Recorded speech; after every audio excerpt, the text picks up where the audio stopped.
तेल तापले, तेलामध्ये जिरं तडतडलं, लसूण आणि मिरच्या.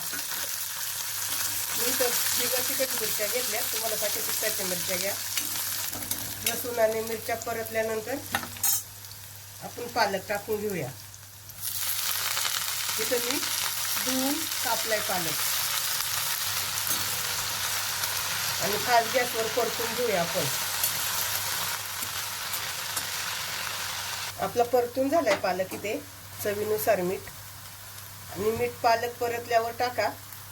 असा पालक जास्त वाटतो आणि परतून झाला का पालक कमी वाटतो, म्हणून मीठ शक्यतो पालक पूर्ण परतून झाला ना तर नंतर टाका. तर आपण शेंगदाण्याचा कूट टाकतोय. शेंगदाण्याचा कूट तुमच्या आवडीने टाका. तुम्हाला जास्त आवडत असेल तर जास्त टाका. आणि अगदी 5 मिनिटात होणारी रेसिपी आहे. तुम्हाला सकाळी डब्यासाठी पटकन होणारी रेसिपी आहे. इथं पालकाला पाणी सुटलेलं आहे. पाणी आटलं की आपली पालकची भाजी तयार. आता आपण बारीक गॅसवर शिजवून घेऊया. इथं आपल्या भाजीतलं पाणी आटलंय आणि आपली भाजी तयार झाली. बघा किती थोडी झाली शिजून, किती वाटत होती टाकली तेव्हा. आता आपण गॅस बंद करू.